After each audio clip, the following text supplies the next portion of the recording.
This is the 2020 Land Rover Discovery Sport. A whole new vehicle, says Land Rover, that was released about a week before lockdown started, which sort of explains why it's taken us so long to get our hands on the vehicle.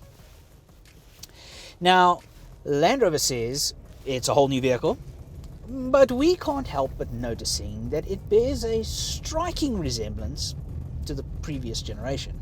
It doesn't look like much has changed, but there are changes. So, on the exterior, up front, you get a new grille. Fog lights are now integrated into the bumper.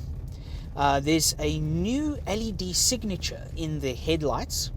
Of course, they are LED headlights and tail lights front and back. And then down the side, 19-inch wheels. Now, I have to admit, the interior has seen probably the biggest change. Now, it is, of course, a very good-looking interior, but the touch and feel of everything in here is just that much better. I kind of get the feeling that it's very JLR. There's a lot of carryover from the other vehicles that they make. Things like the location of the switch gear, the stitching, the leather, the layout of the gauges and the center screen. Now, speaking of that center screen, it is a 10-inch unit. It's a little bit narrow, but a lot wider, and you can, of course, now have a lot of different tiles on the screen. Apple CarPlay, Android Auto, the deal. But probably one of my favorite bits about this new center console is this piano black face that has the climate controls and everything in it. And if you touch this little button here, you basically activate the drive modes, which are hidden. And it then backlights the glass with this lovely orange and white, dials and everything. It looks really, really grand. On the subject of safety, of course, you're going to get all of the electronic aids. There's ABS, EBD, etc., etc. 7 airbags, ISOFIX for the kids in the back. It's very hard nowadays to get a vehicle out of Europe that is not 5-star compliant. So the model we're in here is the D180SE all-wheel drive R-Dynamic. That puts it smack bang in the middle of the model lineup, like we said. And that means that this vehicle is powered by a 2-litre 4-cylinder diesel engine, mated to a 9-speed automatic gearbox. Now, that combination will give you 132 kilowatts and 430 newton meters of torque.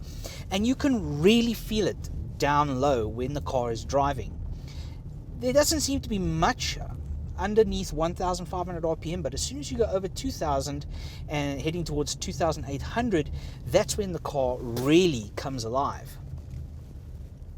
Now, one of the party pieces in the running gear underneath this car is that when you get up to a cruising speed and the system is no longer required, it actually automatically disconnects the all-wheel drive system so that you're only in 2-wheel drive.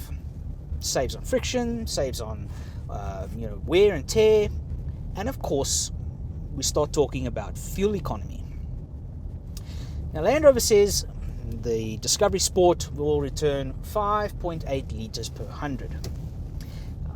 Not quite. In our urban driving that we've gone up and down, a little bit of freeway here and there, we've gotten it down to 8.7, which is still not bad for a vehicle of this size. Alright, so I want to compare the Land Rover Discovery Sport to a Swiss Army knife. Absolutely grand to have. But how often do you use all of the features at your disposal? For most people, the Swiss Army knife, it's basically just use that single blade to open envelopes, cut a piece of steak, peel an apple, whatever. When it comes to using everything that's there, you maybe only use the corkscrew. And even then, you don't really want to because you're not quite sure if the bottle's going to slip out of your hands. When it comes to something like the Discovery Sport, it has all of the capabilities of doing off-roading and that kind of thing. But would you want to?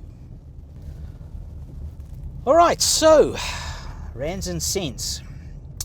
The Land Rover Discovery Sport D180SE all-wheel drive R-Dynamic, this model in particular, without any options, it's going to set you back 906,766 Rand.